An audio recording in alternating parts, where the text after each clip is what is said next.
Mau lên!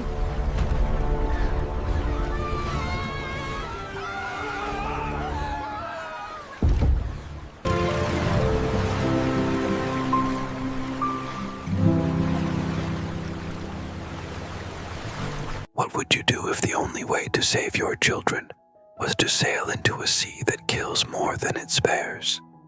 In Saigon, April 1975, Tran Van Min, a 42-year-old history teacher from Vung Tau, stood frozen in the chaos, clutching his children's hands. Lien, 9, and Tuan, 7, as artillery boomed like a grim heartbeat in the distance. The air wasn't filled with the usual hum of street vendors, hawking pho or scooters, weaving through narrow alleys. It was thick with dread, a weight that sat on your chest like a stone. The streets, once alive with kids chasing kites and the chatter of neighbors, were now a tangle of bodies fleeing south, dragging suitcases, clutching babies, carrying whatever they could. A faded photo, a cracked teapot, a single sandal. Radios crackled with the news everyone feared. The communists were closing in, their tanks a shadow on the horizon. For anyone who had fought for South Vietnam, worked with the Americans, or dared to dream beyond the regime's grip, the end was here. On April 30th, 1975, it came. Tanks rolled through Saigon streets, their treads grinding hope into dust. Red flags with yellow stars rose over the presidential palace, and the city fell silent, its heartbeat replaced by the march of boots. The victors moved fast. If you were a soldier, a teacher like Min, or a shopkeeper who'd made a little too much, you were on their list. They called it re-education, a term that sounded like a school workshop, but meant a prison camp where you'd be starved, beaten, and worked until your body gave out. You'd confess to crimes you never committed, owning a radio, teaching poetry, smiling at an American, denounce your neighbors, your family, even yourself. Refuse, and the fists came harder, leaving bruises that matched the regime's flags. Agree, and they'd smile while they broke you, their voices cold as the steel they carried. Families shattered, fathers vanished into camps, mothers sold their last gold for a handful of rice, and children learned to lie to survive. Their innocence traded for a crust of bread. The economy collapsed under the weight of ideology. The regime's collectivization plan seized farms, shops, homes, everything for the state, nothing for the people. The result was chaos. Rice paddies sat empty, their farmers too broken to work, their hoes rusting in the sun. Markets vanished, shelves gathered dust, and stomachs growled louder than the propaganda blaring from loudspeakers. You'd wait hours for a fistful of rice, maybe a wilted cabbage if the local cadre wasn't hoarding it for his own table. Money became worthless. The regime printed new currency overnight, but it bought nothing. Not a fish, not a matchstick. Your house could be taken if someone called it bourgeois, a word they threw around like a death sentence, turning a wooden table or a faded photo into evidence of treason. Neighbors snitched for an extra ration, their eyes avoiding yours. In the morning, trust was a ghost, drifting through the alleys like the smell of burnt rice. By 1978, Saigon, now Ho Chi Minh City, though the name tasted bitter on Min's tongue, was a cage with no key. Staying meant a slow death by starvation, a bullet in the night, or the quiet despair that gnawed at your soul.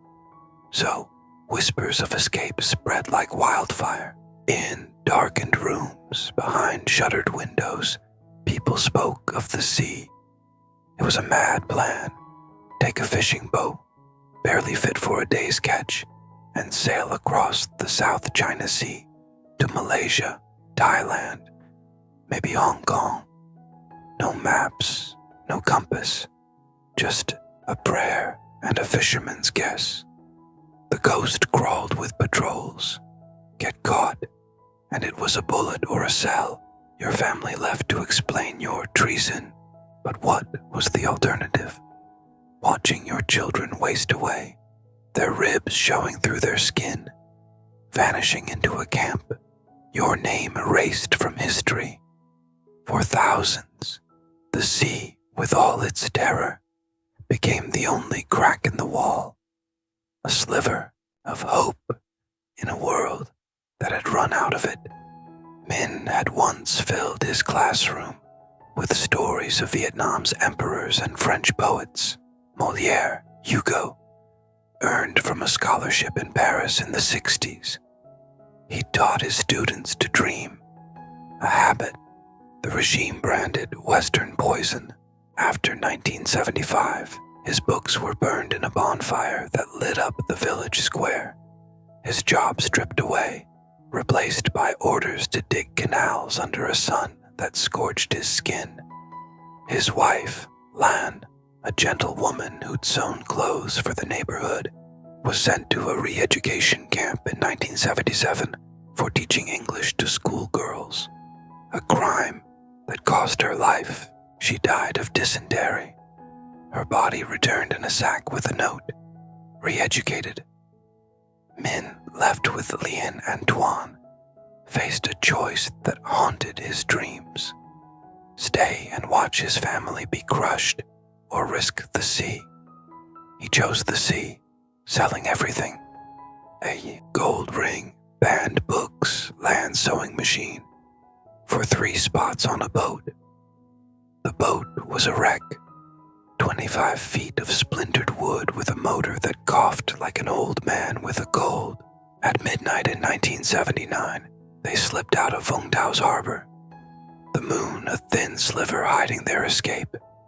Lien and Tuan clung to him, their faces pale but silent, their small hands trembling in his. The boat was packed, 60 people where 20 would have been a squeeze. Bodies pressed so close you couldn't shift without elbowing someone. The air thick with the sweat, fear, and the fishy stench of the hull. No one spoke above a whisper, as if the sea might betray them to the patrols.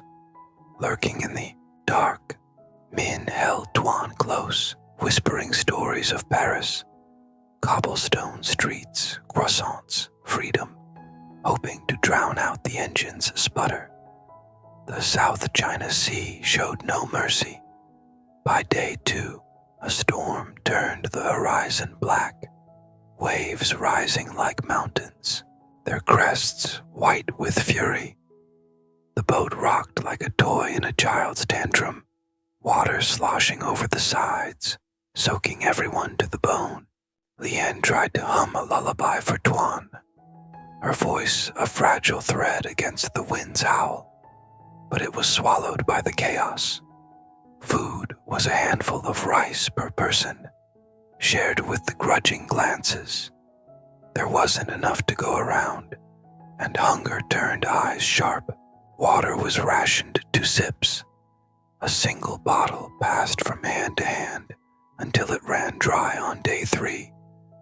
Min gave his share to the kids, his lips cracking, his throat a desert burning with every breath.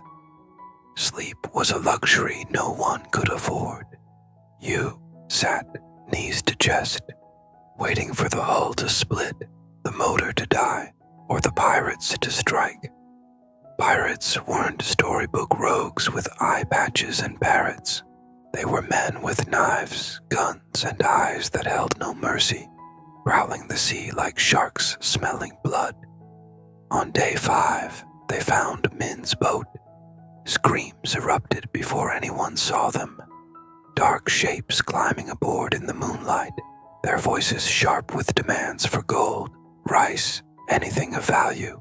They took everything: gold hidden in socks, rice tucked under shirts, even the clothes off people's backs, leaving them shivering in their underwear. They took more. Min fought, swinging a fishing knife he'd kept hidden, his heart pounding with rage. But a pistol pressed to his temples stopped him cold. They dragged Lian away, her small hands reaching for him, her cries piercing the night as their boat sped off into the darkness. Min held Tuan, whispering lies about rescue, his heart breaking into pieces too small to ever mend. By day 7, the boat was a floating graveyard. Half the passengers were gone. Starvation, dehydration, the sea's cold embrace. Bodies were slipped over the side with no prayers, no time for grief, their weight dragging the boat lower. Min and Tuan were alive, barely, their eyes sunken, their skin stretched tight over bones. When they sighted Malaysia's coast on day 9, there was no cheering, just a hollow relief. They were too weak to feel anything but the ache of survival. The boat scraped onto a beach, its hull groaning one last time. Malaysian soldiers appeared, shouting in a language Min didn't understand, their rifles glinting in the sun. They weren't saviors. They herded the survivors into trucks, bound for Pulau Bidong, a refugee camp that was both a lifeline and a new kind of hell. Pulau Bidong was a hillside turned slum, a sprawl of tents and shacks cobbled from tin, driftwood, and tarp, its peak holding 40,000 people, a city of the displaced, clinging to a scrap of land. The air reeked of sewage, salt, and the faint rot of despair, a smell that clung to your clothes and your dreams. Food was a daily battle. A bowl of rice, maybe a fish head if the supply boats came, never enough to fill your stomach, leaving you counting the grains like treasure. Water came from a pump, a rusty relic fought over every morning, the line a tangle of elbows, curses, and the occasional fistfight. Disease was a predator. Dysentery turned your insides to liquid. Malaria brought fevers that burned like fire, and a scratch could fester into a death sentence if you couldn't bribe a guard for medicine. Min and Tuan shared a corner of a tent with another family, their only possessions the clothes they wore, stiff with salt and stained with hope. Tuan stopped talking, his eyes fixed on the horizon, as if Lian might sail back to him, a silent vigil that broke Min's heart a little more each day. The camp was limbo, time stretching into eternity. You waited weeks, months, years for a country to take you in. The US, Canada, Australia. Names whispered like prayers, not promises. You'd line up for interviews, your life boiled down to a form and a number, your story judged by officials with blank faces and pens that scratched like insects, a wrong word, a missing document. And you were sent to the back of the line, your dreams deferred. Min told his story to these strangers, his voice steady despite the pain, skipping Lian's name like a stone over water, too heavy to sink into words.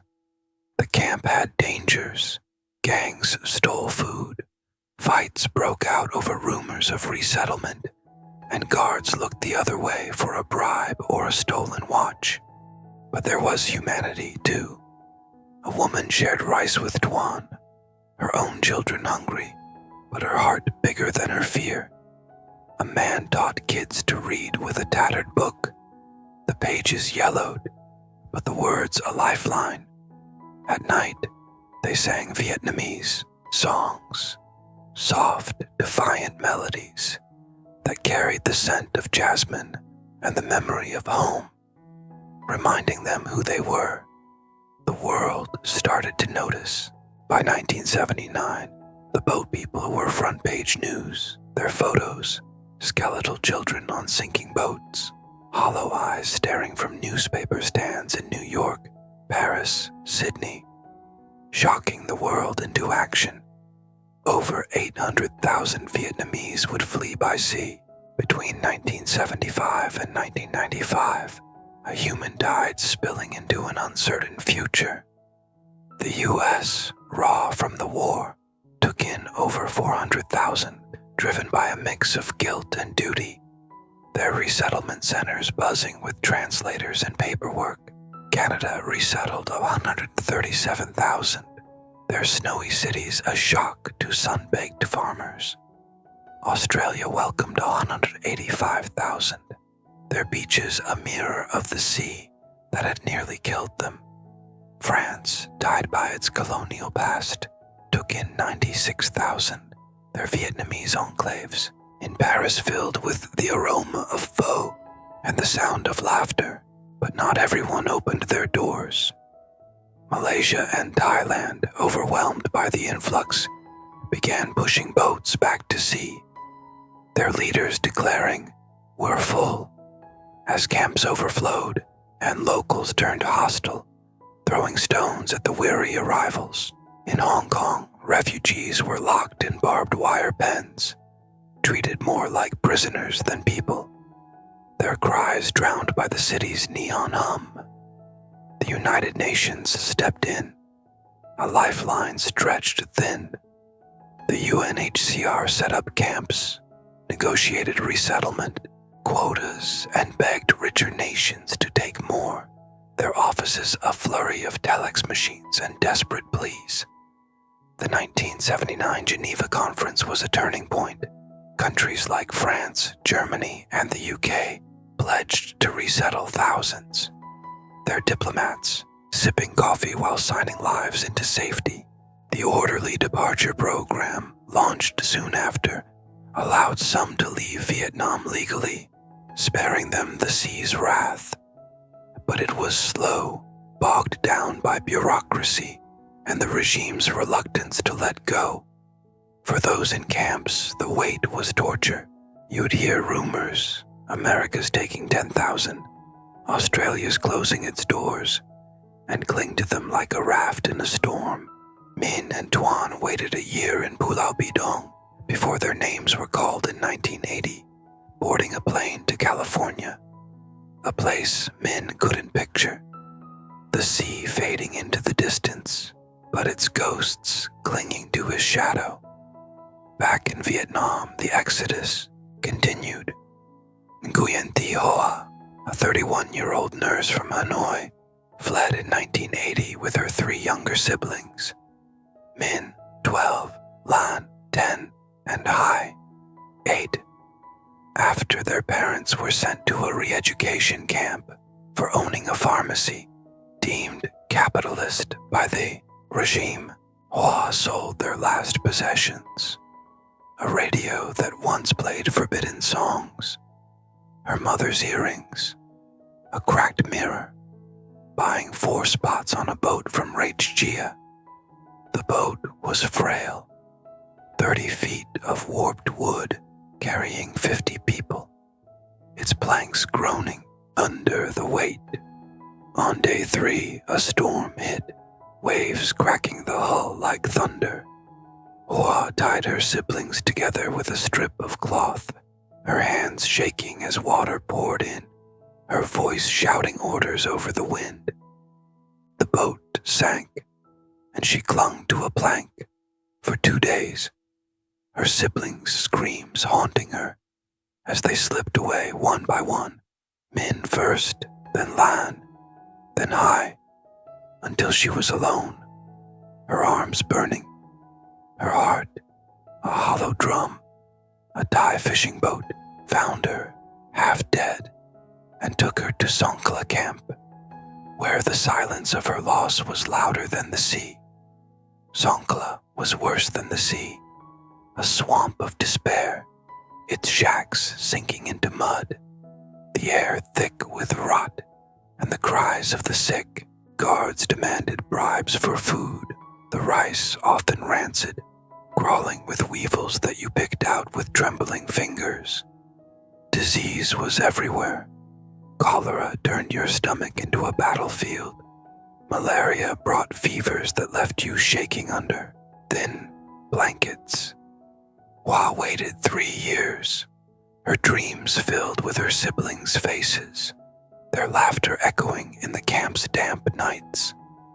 She learned to barter, trading a stolen spoon for a scrap of cloth to cover a wound.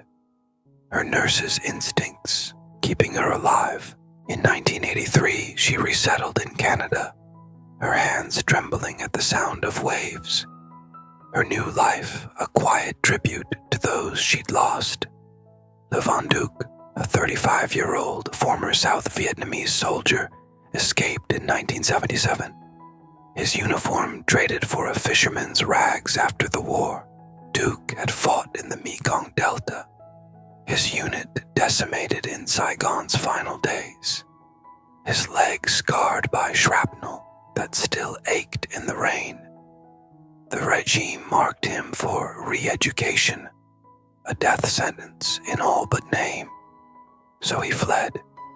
He joined a boat from Vung Tau with his wife Mai and son Nam, a 40-foot vessel packed with 70 people. Its deck a mosaic of desperate faces. On day 4, Thai pirates attacked with machetes, their laughter a cruel soundtrack as they took their gold and food. Duke fought, earning a scar across his chest that bled through his shirt, but they spared his family, their greed sated. On day 6, a second group struck, their guns flashing in the dusk. They took Mai and Nam, their screams fading as the pirate boat vanished. Duke's hands shook as he reached for them, his voice lost to the wind. He reached Indonesia's Galang camp, alone, a shell of a man, his chest a scar, a map of his failure. He waited 2 years, carving wooden toys for children to keep his hands busy, the shavings a quiet prayer for his lost family, before resettling in France in 1979. He never learned their fate, the absence a wound that festered with every sunrise. These stories weren't exceptions. They were the rule. Every boat carried tragedies, each passenger a story of loss and defiance. The sea was a crucible, burning away everything but the will to survive. Up to 200,000 may have died, drowned in storms that swallowed boats whole, starved on the water as rations dwindled or killed by pirates whose blades gleamed with blood. Their bodies sank without graves, their names lost to the waves, their ghosts whispering in the wind. Yet the living kept coming, because staying in Vietnam was its own death sentence, a slow choke under the regime's boot. In Vietnam, the regime tightened its grip. By the early 1980s, escaping was a deadly game. Patrols doubled along the coast, their spotlights slicing through the night like searchlights in a prison yard. Informants were everywhere, neighbors turning on neighbors for a sack of rice or a promise of favor, their betrayal a bitter taste in the air. But people found ways. They bribed officials with gold necklaces hidden in rice sacks, hid in fishing boats under piles of nets, sailed under monsoon rains to dodge detection. The boats grew smaller, the risks higher. Some carried entire villages, grandparents clutching babies, others a handful of souls betting on a miracle. A boat from Ratchia in 1981 vanished with 12 souls, their families still waiting, clinging to fading hope, their nights filled with the sound of unanswered prayers. The camps became purgatories, cities of the displaced where survival was a daily fight. Pulau Bidong, at its peak in 1979, held 40,000, a chaotic sprawl of tents and shacks where the wind carried the scent of salt and sorrow. People built lives in the gaps. Barbers cut hair with rusty scissors, their blades nicking skin, but bringing a semblance of normalcy. Mothers sewed clothes from tarps, their needles dancing in the dim light. Kids played soccer with a rag ball, their laughter a rebellion against the mud. They held weddings under tarps, the bride in a dress made from a parachute, the groom with a ring carved from wood. Funerals in the rain, the mourners silent under umbrellas of leaves. Death celebrations with candles made from fish oil, the flicker a defiance of the dark. But the strain was relentless. Fights broke out over rumors of resettlement. One whisper of America's taking 5,000 could spark a brawl, fists flying over a hope too fragile to hold. Suicides were common, despair a shadow that crept into tents at night, marked by quiet graves under palm trees. Yet hope persisted, stubborn as a weed. A letter from a cousin in California, a rumor of an open border. These were lifelines, fragile but enough to keep you going. The world's response was a patchwork of compassion and indifference. Wealthier nations took in over 1 million by the 1990s, but the process was slow, often cruel.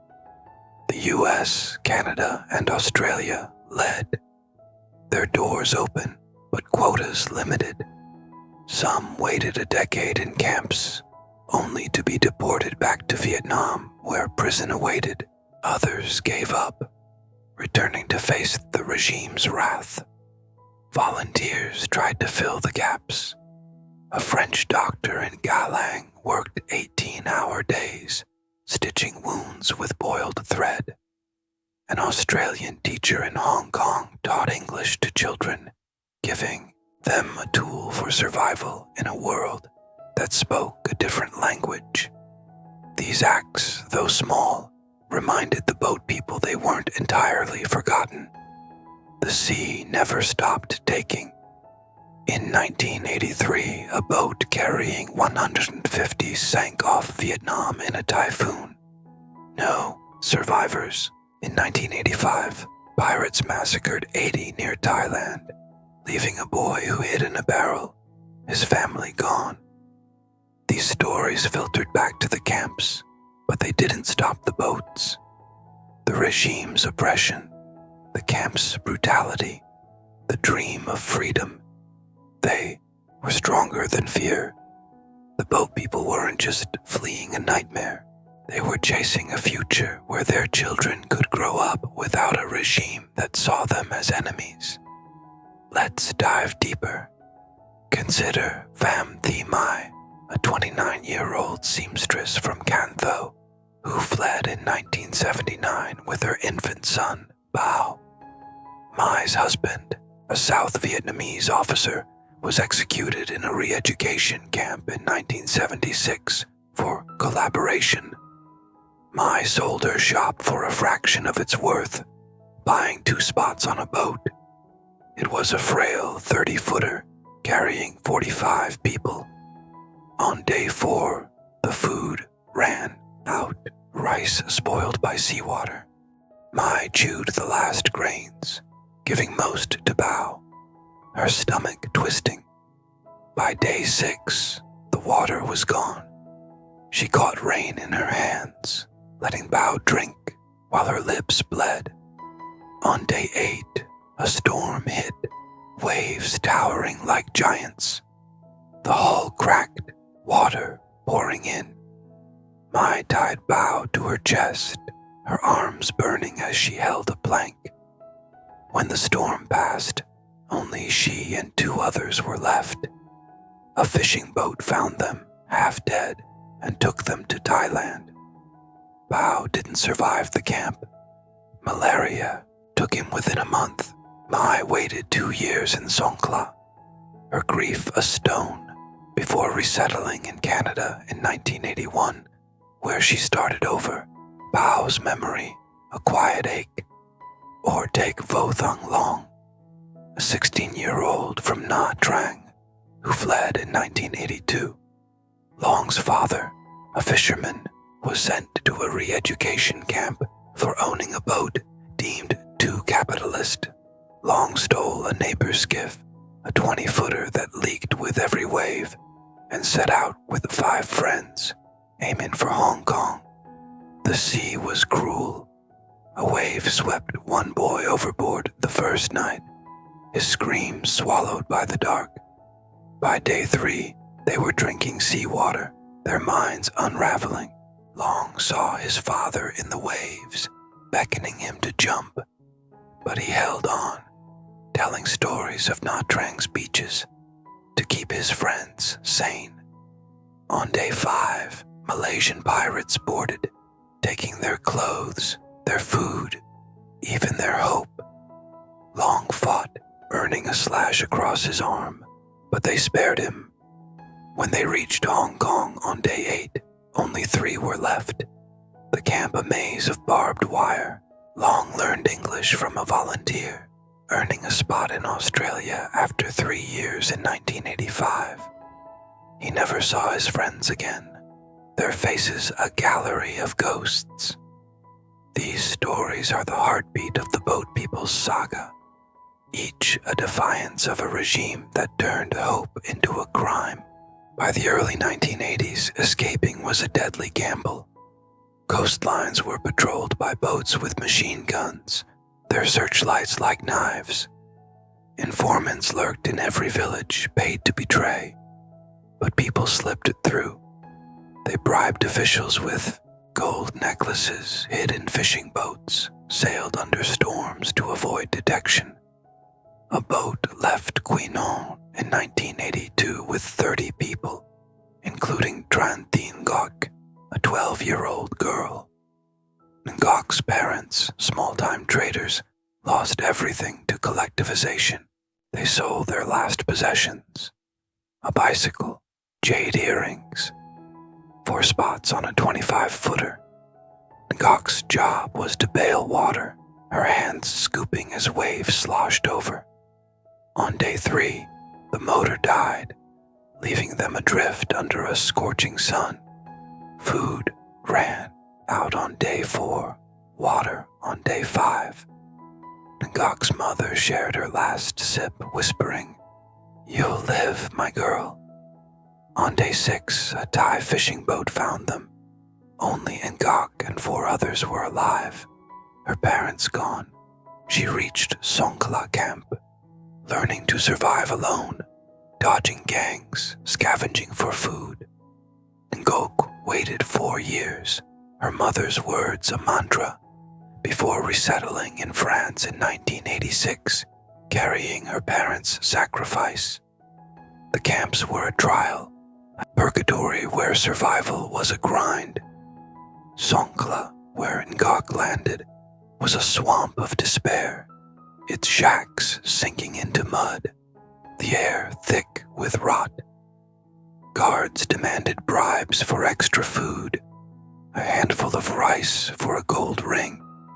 Gangs ruled the nights, their knives flashing. Ngoc learned to hide, to listen, to wait. The waiting was the hardest. You'd line up for interviews with resettlement officers, your life reduced to sweat-stained papers. A wrong answer, a missing stamp, and you were back at the end of the line, your dreams deferred. Some waited half a decade, their hope fraying. Others gave up, returning to Vietnam to face prison. Ngoc clung to her mother's words, and she lived. But the scars on her heart were deeper than any on her skin. The world couldn't ignore the boat people forever. By 1979, their plight was a global crisis, splashed across newspapers and TV screens. Photos of sunken boats and emaciated children shocked the world. A silent accusation. Over 800,000 fled by sea from 1975 to 1995, reshaping the world. The US resettled over 400,000, driven by guilt. Canada took 137,000, Australia 185,000, France 96,000. Their quotas tight, but compassion wasn't universal. Malaysia and Thailand towed boats back to sea, their leaders declaring, "We can't take more," as camps overflowed. In Hong Kong, refugees were locked in barbed wire compounds, their humanity stripped away. The UNHCR tried to manage the crisis, a Herculean task. They set up camps, negotiated quotas, pleaded for funding. The 1979 Geneva Conference saw wealthier nations pledge to take more, 50,000 here, 20,000 there, but promises often outpaced action. The Orderly Departure Program in 1980 allowed some to leave legally, but it was slow, bogged down by bureaucracy and the regime's reluctance. For those in camps, the wait was a slow torture. You'd hear rumors, Canada's taking 5,000, Australia's closing borders, and cling to them as the days stretched into years. Volunteers became unsung heroes. In Galang, a French doctor worked 18-hour days, treating malaria with scrounge supplies, his hands trembling but never stopping. In Hong Kong, an Australian teacher taught English under a tarp, her chalk a piece of charcoal, her lessons a lifeline. In Songkla, a Thai nurse shared her rice with the family, her smile a rare warmth. These acts were candles in the dark, reminding the boat people someone cared. But the sea kept claiming lives. In 1983, a boat with 150 sank off Vietnam. No survivors. In 1985, pirates massacred 80 near Thailand, leaving a boy who hid in a barrel, his family's screams in his ears. These stories didn't stop the boats. The regime's oppression, the camp's brutality, the dream of freedom. They were stronger than fear. The boat people weren't just running from something. They were running toward a life where they could breathe free. The saga continued, each journey a thread in a tapestry of survival. Nguyen Van Hai, a 38-year-old father from Da Nang, fled in 1988. Hai, a carpenter, had his workshop seized in the regime's anti-bourgeois campaign, a polite term for theft. His eldest son, Koa, 16, was taken by pirates on a failed escape the year before, his fate unknown. Hai built a boat in a mangrove swamp, sailing with 30 others, holding his youngest, Min, whispering tales of dragons. By day 3, a wave swept away their food. Hai caught fish with a net made from his shirt, sharing scraps with his kids. On day 5, the water ran out. He gave his share to his daughters, his throat a desert. On day 7, a storm cracked the hull. Hai patched it with tar, his hands bleeding. On day 9, pirates struck. Hai hid his girls, but Min was spotted. Hai fought, earning a knife slash across his chest. The pirates took their gold, Hai's wedding ring hidden in his shoe, and left. On day 12, they reached Galang Camp, 18 alive. Hai's wound festered, but he survived, asking every new arrival about Koa. He waited 3 years, Min and his sisters growing thin but stubborn, before resettling in the US in 1991. Koa's absence a wound that never closed. Tran Thi Han, a 19-year-old from Hue, fled in 1989 after 3 failed attempts. Her brother, a dissident poet, was jailed for his words. Each escape ended in capture, patrols, informants, betrayal. Her 4th try was a boat from Quainon, 25 people in a vessel, meant for 10. Han watched for leaks, her hands raw, By day 4, the food was moldy. She shared her rice with a child, her stomach twisting. On day 6, pirates attacked. Han hid in the hull, hearing screams as the group fought. The pirates took their water, leaving them to die. On day 9, a Malaysian fishing boat found them, 12 alive. Han reached Pulau Bidong, where she learned to sew, mending clothes for food. She waited 4 years, her brother's poems in her mind, before resettling in Canada in 1993. Her third attempt's scars, whip marks from a patrol, never faded. In Vietnam, the late 1980s were a prison. The anti-bourgeois campaign was erasure, stripping families of livelihoods, homes, memories.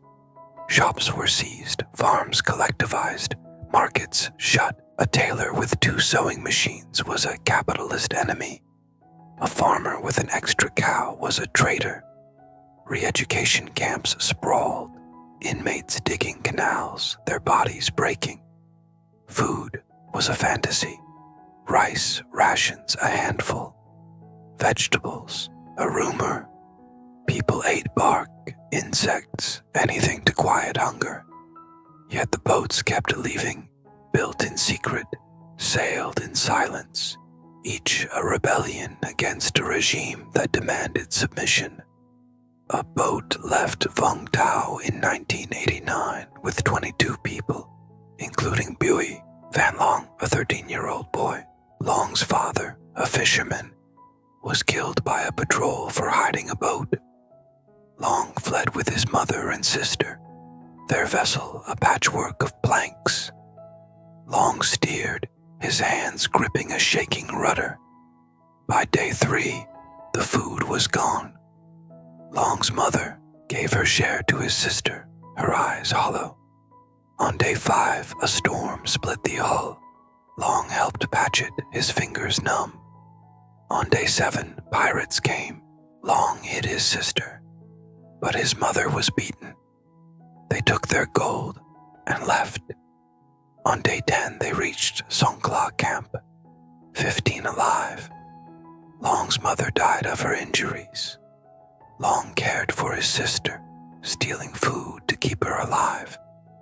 They waited 3 years before resettling in Australia in 1992. Long's childhood a ghost. Songkla was a swamp of sorrow, its shacks sinking into mud. Food was rancid rice, a fishbone if you were lucky. Water was a fight, pumps guarded by men who took bribes. Disease was everywhere, cholera, malaria, infections.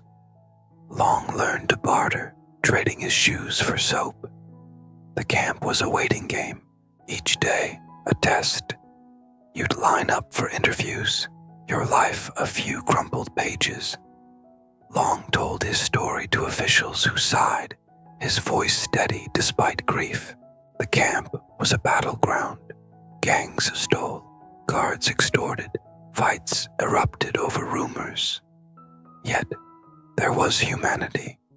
A woman shared her rice with Long's sister. A man taught kids to sing, their voices a rebellion against despair. The world's response was a tug of war. By 1989, the boat people were a fading crisis, their stories buried under newer wars. Yet over 800,000 fled by sea from 1975 to 1995. The U.S. resettled over 400,000, driven by duty. Canada took 137,000, Australia 185,000, France 96,000. But others slammed doors. Hong Kong's 1988 screening policy labeled many economic migrants, deporting them to Vietnam's jails, sparking protests with signs reading "Save Our Souls." Malaysia closed camps, stranding thousands. Thailand towed boats to sea. The UNHCR fought on, its budget stretched. The 1989 Geneva Conference tried to end the crisis, but politics slowed progress. Wealthy nations pledged quotas, 10,000 here, 5,000 there. But delivery was tangled in red tape. Volunteers were the heartbeat of hope. In Galang, an American nurse treated fevers with aspirin and prayers. In Palawan, a Filipino teacher taught math under a tree, her chalk a stone. A Dutch journalist in Hong Kong wrote a book, sparking protests that forced policy changes. Amnesty International documented deportations, shaming governments. These efforts were small but vital, candles in a storm. Yet the sea kept its toll. In 1990, a boat with 130 sank off Vietnam. No survivors. In 1991, pirates killed 50 near Malaysia, leaving a girl who swam to shore, her family gone. These losses echoed in the camps, but the boats kept sailing. In Vietnam, the regime's grip was steel. By 1990, escapes were near impossible. Patrols used radar, informants were paid in land, yet people tried. A grouper from Kamau built a boat in a rice paddy, covering it with leaves. They sailed in 1990, 15 people in a vessel meant for 5. The leader, Tran Tien Nga, was a widow whose sons were in camps. She navigated by the moon, her only guide, a sailor's tale. A storm took their food, a wave their water. Nga shared her last sip with a child. Her lips cracked. On day 6, pirates attacked. Nga fought, losing a tooth. They reached the Philippines on day 9, 7 alive. In Palawan's camp, Nga taught kids to read, her voice a lifeline. They waited 4 years before resettling in Canada. In 1994, Nga's tooth a badge of survival. Palawan was a muddy sprawl, its shacks sinking into earth. Families slept on mats, shared latrines that stank. Food was moldy rice. Gangs roamed, but so did kindness. A boy shared his fish with a stranger. A woman told stories of Vietnam's fields, keeping memories alive. The waiting was relentless. Some lost hope, their suicides marked by quiet graves. Others held on, driven by whispers of a new life. The camps were a crucible, forging resilience from pain. The international response was a dance of compassion and fatigue. By 1991, the crisis was old news, but the boats kept coming. Japan took in 11,000, moved by the stories. The Philippines, despite its poverty, hosted Palawan's camp. The U.S. pushed for faster resettlement, its diplomats haunted by Vietnam's shadow. A British volunteer in Songkla taught English, giving kids a tool for survival. A Swedish filmmaker made a documentary, her images sparking donations. These acts were threads in a fraying tapestry, holding the boat people together. Each journey was a defiance of a world that tried to break them. The sea was their trial, the camps their purgatory, the world their uncertain judge. Yet they kept going, driven by hope. Let's weave in more stories. Pham Van Tuan, a 45-year-old mechanic from Haiphong, fled in 1996 after the regime took his garage for being too efficient. Tuan built a 20-footer with his cousins, powered by a salvaged engine, sailing with 18 others, including his wife and 2 teenage daughters. Day 2 brought a storm that flooded the deck. Tuan rigged a pump from a bicycle tire, his hands raw, keeping the boat afloat. By day 4, food was a memory. He caught rainwater in a tarp, sharing it with his girls, his throat a desert. On day 6, Indonesian pirates struck, leaving a gash on Tuan's leg. They limped to Palawan on day 11, 9 alive. In the camp, Tuan repaired boats for the UNHCR. His skills, a ticket to resettlement in New Zealand in 1998. His leg healed crooked, a badge of his fight. Lei Thi Kim, a 28-year-old teacher from Quang Ngai, fled in 1998, one of the last boats. Her school was shut for teaching subversive math, equations that didn't align with state dogma. She joined a boat with 12 others, a tiny craft barely holding together. The sea was a monster, waves cracking the hull on day 1. Kim bailed, water, her hands bleeding while others prayed. By day 3, they were starving, chewing leather straps. On day 5, a patrol boat spotted them, but a storm hid their escape. On day 7, pirates attacked, taking their supplies. Kim hid a notebook of poems, her last link to her past. They reached Malaysia on day 10, 6 alive. In a camp near Kuala Lumpur, Kim taught kids, her poems a whisper of resistance. She waited 3 years, resettling in Sweden in 2001, where she published her work, each line a tribute to those lost. The camps evolved into microcosms of survival. Near Kuala Lumpur in 1998, a camp sprouted a black market where a cigarette fetched a week's rice. Vo Thi Mai, a 35-year-old cook, traded her recipes for medicine, her kitchen a tarp over a fire. Kids played with sticks, dreaming of toys. Fights broke out over resettlement rumors. But a communal garden grew, bitter herbs and stunted carrots, a defiance of the mud. Mai waited 4 years, resettling in Norway in 2002. Her recipes a legacy of resilience. The sea's toll grew darker. In 1998, a boat with 100 sank off Vietnam, a typhoon claiming all. In 1999, pirates killed 35 near Thailand, leaving a boy who drifted for days. His story, a camp legend.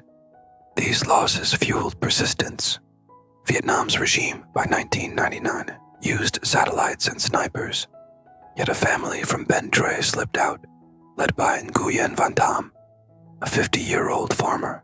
They faced a storm, a pirate raid, and reached Indonesia with 4 of 10 alive. Tam's camp life was a grind, repairing nets, teaching songs, until resettlement in Australia in 2004. The world's response faltered. By 1999, Japan took in 12,000, moved by documentaries. The Philippines struggled but held Palawan open. The US cut quotas, its focus elsewhere. A German volunteer in Galang built a school. His students' laughter a rebellion. A French nurse in Songkla saved lives with makeshift tools. These acts kept hope flickering as the crisis faded. More layers unfold. Tran Van Bao, a 42-year-old fisherman from Quy Nhon, fled in 1997 with his wife, 2 daughters, and elderly father. Bao's boat was taken by the regime. His nets burned for capitalist excess. He built another, hiding it in a canal under reeds, sailing with 25 others. By day 3, a wave swept away their rice. Bao fished with a line made from his shirt, sharing scraps. On day 5, a storm cracked the hull. He patched it with tar, his hands bleeding. On day 7, Thai pirates attacked, leaving a gash on his arm. They reached Indonesia on day 10, 12 alive. In Galang, Bao's father died of dysentery, his daughters learning to read from a volunteer. They resettled in the US in 2000. Bao's arm a testament to survival. Pham Thi Huang, a 29-year-old from Cantho, fled in 1999, one of the last waves. Her husband, a teacher, was jailed for reactionary lessons. She fled with her son, 7, and sister, buying a spot with her wedding ring. The boat was a 20-foot wreck, carrying 15. A storm hit day 1, Huang bailing water, her son clinging to her. By day 3, food was gone. She shared her last bite with her son. On day 5, pirates took their water. Huang fought, earning a bruise. They reached Malaysia on day 9, 6 alive.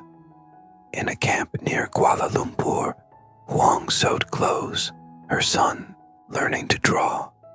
They resettled in Canada in 2003, her bruise a badge of love. The camps were battlegrounds of hope. Near Kuala Lumpur in 1999, a school grew from crates, kids learning math with sticks. Lei Dao, 40, traded her scarf for pencils, her tent a classroom. Fights broke out over food, but a choir formed, singing Vietnamese songs. A rebellion against despair, Dao resettled in France in 2004, her scarf a memory. The sea's toll continued. In 2000, a boat with 80 sank off Vietnam, no survivors. In 2001, pirates killed 25 near Thailand, leaving a girl who swam to shore.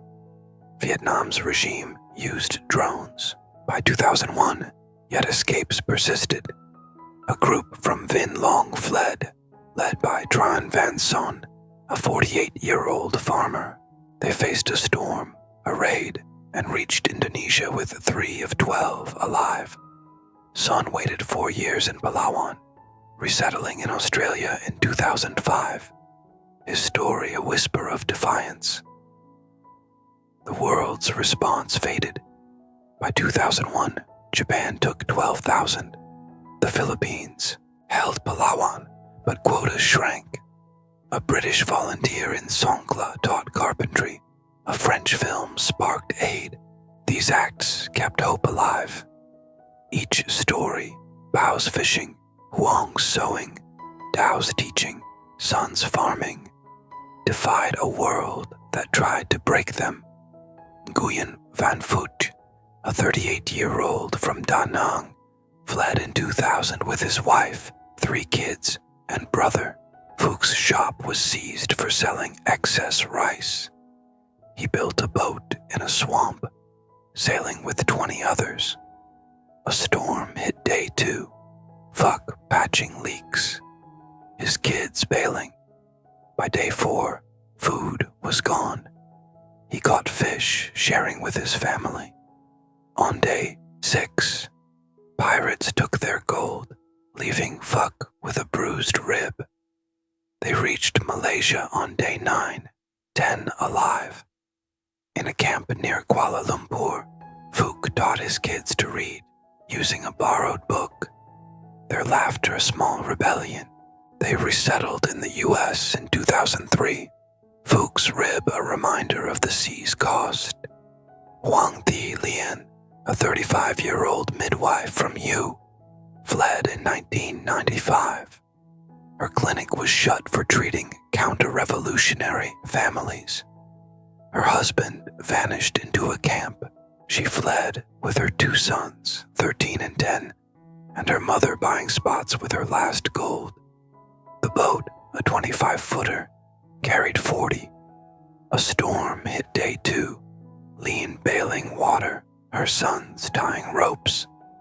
By day 4, food was gone. She caught rainwater, giving it to her boys. On day 6, pirates took their gold, leaving a cut on her arm. They reached Indonesia on day 9, 22 alive. In Galang, Leon's mother died of exhaustion. She resettled in the Netherlands in 1998, her arm scar a badge of survival. In Galang in 1995, Tran Van Goa, 45, organized a Tet celebration using fish oil for candles. Kids danced, their laughter a defiance of the mud. Fights broke out over rice, but a garden grew, bitter greens, a small victory. Koa resettled in Canada in 1999, his candles a memory of hope. The sea's toll continued. In 2002, a boat with 70 sank off Vietnam, no survivors. In 2003, pirates killed 20 near Malaysia, leaving a boy who swam to shore. Vietnam's regime used satellites by 2003, yet escapes persisted.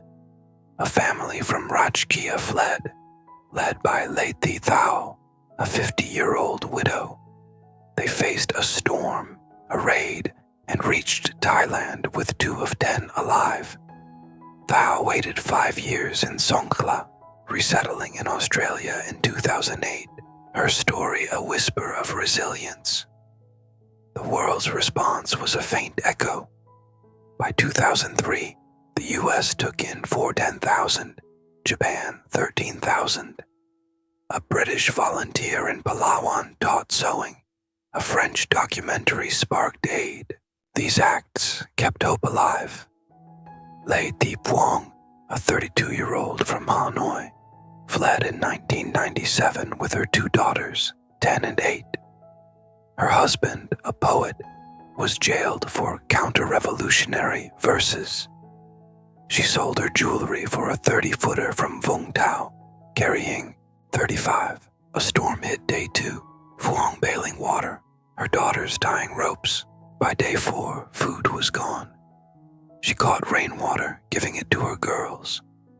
On day 6, pirates took their gold, leaving a cut on her leg. They reached Malaysia on day 9, 20 alive. In Pulau Bidong, Phuong taught her daughters to draw. Their sketches a quiet defiance. They resettled in Canada in 2000. Her leg scar, a badge of survival. Tran Van Hung, a 40-year-old from Da Nang, fled in 1998.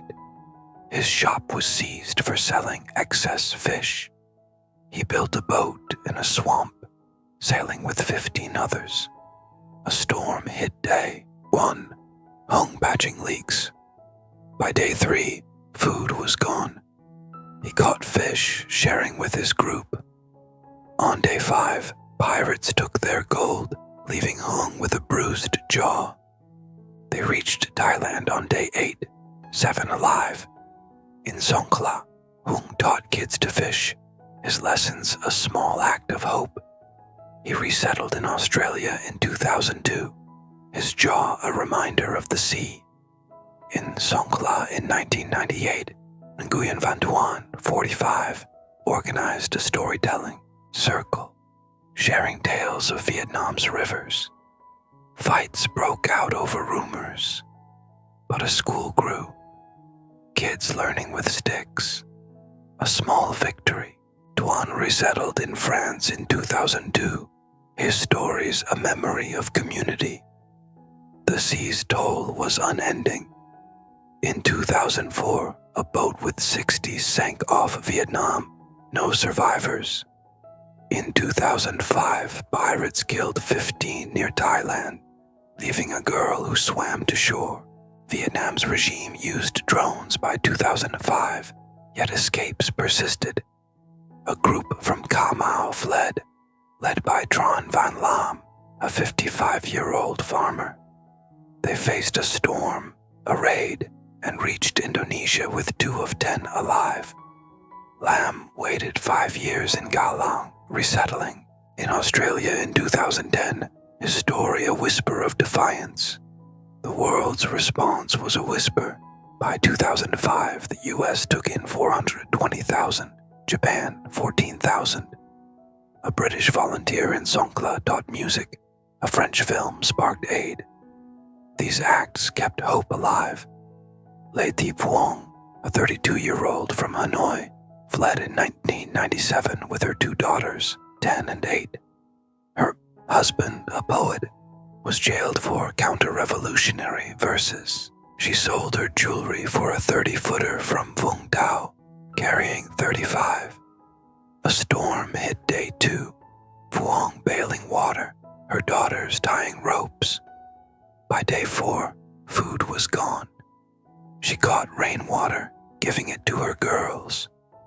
On day 6, pirates took their gold, leaving a cut on her leg.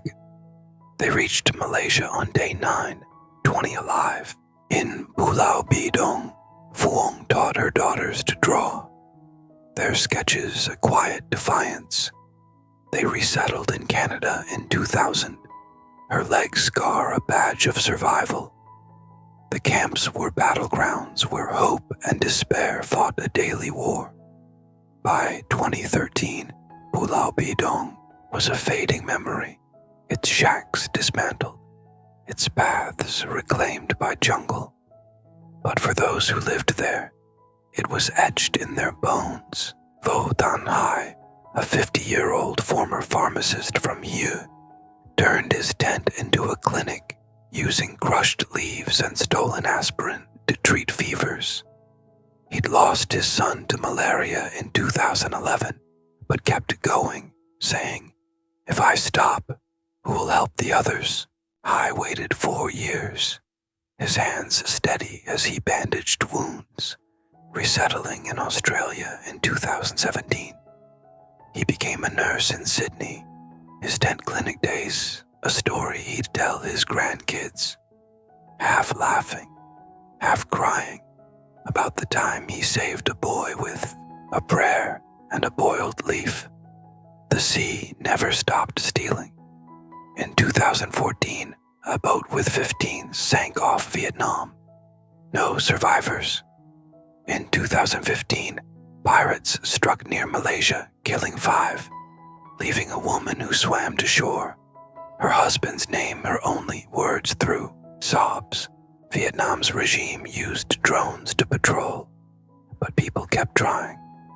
Tran Thi Thuy, a 55-year-old grandmother from Vinh Long, fled in 2015, her sons lost to camps. They sailed in a tiny boat, 10 people in a space for 3. Thuy navigated by the stars, her only map a fisherman's tale. Waves cracked their hull on day 2, and Thuy patched it with a torn dress, singing to keep the group calm. By day 4, their food was gone. She shared her last rice with a child, her stomach growling. On day 6, pirates attacked, taking her earrings, leaving her with a bruised cheek. They reached Indonesia on day 9, 4 alive. In Galang, Thuy became a storyteller, weaving tales of Vietnam's rivers. She resettled in Canada in 2020, her cheek a testament to her fight, her stories a bridge to a past she refused to let die. The world's response became a faint echo by the mid-2010s. The crisis, once a headline, was a footnote buried under newer tragedies. By 2015, the US had resettled 470,000, Japan 19,000, Canada 150,000, Australia 190,000. France took in 100,000, their enclaves in Paris a testament to survival. But doors were closing. Hong Kong deported thousands in the early 2000s, their economic migrant label a cruel dismissal. Malaysia and Thailand stopped accepting arrivals. Their camps shuttered. The UNHCR, stretched thin, kept pushing, but funding was a trickle. A British volunteer in Palawan in 2015 taught art, her paints smuggled in a suitcase, her classes a rebellion against despair. A French documentary in 2016, Waves of Sorrow, showed the camp's final days, sparking donations, enough to resettle a few hundred more. In Vietnam, the regime's grip was iron, but the human spirit was steel. By 2016, escaping was near impossible. Coastal patrols used AI. Snipers waited. Informants paid to betray. Yet people fled. Le Van Son, a a 60-year-old farmer from Ca Mau, had his fields seized for state use. He built a boat in a rice paddy, hiding it under banana leaves, sailing with the 12 others. A storm hit on day 1, waves flooding the deck. Son bailed with a bucket, his wife tying their kids to the mast. By day 3, their food spoiled. Son caught a fish with his bare hands, sharing it, his fingers raw. On day 5, a patrol boat spotted them, but fog hid their escape. On day 7, pirates took their gold, Son's wedding band hidden in his shoe, leaving a cut on his arm. They reached Thailand on day 10, 6 alive. In Songkhla, Son's wife died of infection. Her last words, "Keep going." Son waited 4 years, his kids growing thin but fierce, resettling in Australia in 2020. He kept his wedding band's memory, a promise to never give up. In Songkhla in 2016, Nguyen Thian, 40, organized a Tet celebration using cloth scraps for decorations, fish bones for a feast. Kids danced, their laughter a defiance of the mud. Fights broke out over rice, but a library grew. Books donated by a volunteer, their words a lifeline. An resettled in Canada in 2021, her Tet decorations a memory of hope. The sea's toll was relentless, even as the crisis faded. In 2017, a boat with 10 sank off Vietnam. No survivors. In 2018, pirates killed 5 near Malaysia, leaving a boy who swam to shore. His mother's name, his only words. These stories reached the camps but didn't stop the boats. The regime's oppression, the camp's hardship, the dream of freedom. They were stronger than fear. Tran Van Lam, a 45-year-old fisherman from Quai Non, fled in 2017, one of the last boats. Lam's nets were confiscated, his boat burned for capitalist excess. He built another, hiding it in a canal, sailing with his wife, 2 sons, 15 and 13, and mother, 18 people in a 20-footer. A storm hit on day 2, waves flooding the deck. Lam patched the hull with tar, his hands bleeding, his sons bailing. By day 4, their food was gone. Lam caught a fish, sharing scraps. His stomach knotted. On day 6, a patrol's spotlight swept the horizon, but a storm hit them. On day 8, Thai pirates attacked, leaving a gash on Lam's arm. They reached Indonesia on day 11, 9 alive. In Galang, Lam's mother died of dysentery. Her last words a blessing. Lam waited 4 years, his sons learning to read, resettling in the US in 2021. He became a fisherman in California, his arm scar a badge, his boat named after his mother. Nguyen Thi Hoa, a 38-year-old from Hanoi, fled in 2018 with her 2 daughters, 12 and 10. Her husband, a dissident writer, was jailed, his fate unknown. She sold her jewelry for a 25-footer from Vung Tau, carrying 20. A storm hit on day 1, Hoa bailing water, her daughters clinging. By day 3, food was gone. She caught rainwater, giving it to her girls, her lips bleeding. On day 5, pirates attacked, taking her earrings, leaving a bruised cheek.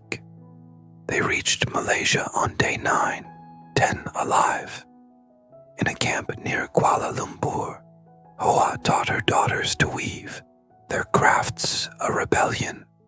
They resettled in Canada in 2023, Hoa's cheek a testament, her weaving a link to a past she held tight. In a camp near Kuala Lumpur in 2018, Levan Koa, 50, organized a poetry night using candlelight from fish oil. Fights broke out over rumors. Canada's take in 500. But a school grew, kids learning math in the mud, a small victory. Koa resettled in France in 2023, his poetry night a memory of community. The sea's toll was a whisper by the end. In 2019, a boat with 8 sank off Vietnam. No survivors. In 2020, pirates killed 3 near Thailand, leaving a girl who swam to shore. Her brother's name, her only words. Vietnam's regime sealed the coast by 2020. Satellites, drones, snipers. A net with no gaps. Yet a few tried.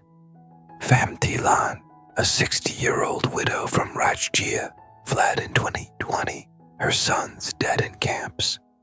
They sailed in a canoe, 5 in a space for 2, Lan paddling with wood, her arms burning. A storm hit on day 1, waves flooding their craft.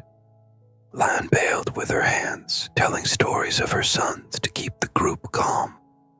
By day 3, food was gone. She shared her last water with a child, her throat a desert. On day 5, a fishing boat found them, 3 alive, and took them to Thailand. In Songkhla, Lan waited 4 years, her story's a lifeline, resettling in Australia in 2024. She carried her son's memories like a torch, lighting her way. The world's response by 2020 was a ghost. The US resettled 500,000, Japan 20,000, Canada 160,000, Australia 200,000. France took 110,000, their communities thriving in Lyon and Marseille. The crisis was over. Camps closed, boats a memory. A British volunteer in Songkhla in 2020 taught music to the last kids. Her guitar a gift, her songs a farewell. A French filmmaker in 2021 made The Last Wave, capturing the final boats, sparking scholarships for Vietnamese kids in Canada. These were the final threads of a tapestry woven from courage and loss. The Boat People's Saga is a monument to the human spirit's fire. Each story means whispers, my songs, High's Clinic, Tui's Tales, Sun's Promise, Lamb's Fishing, Hoa's Weaving, Koa's Poetry, Lan's Paddle, defies a world that tried to crush them. The South China Sea was their crucible, its waves a test, its depths a graveyard for fragile dreams. The camps were their purgatory, where hope and despair danced a deadly waltz. The world was their reluctant judge, its compassion a flickering flame. Yet they kept going, driven by hope so fierce it crossed oceans, outlasted storms, outran despair. In California, Min, now an old man, watches Tuan's children play on a beach. The sea no longer a thief, but a mirror reflecting the hope that carried them. A legacy etched in every wave, echoing as long as there are those who remember.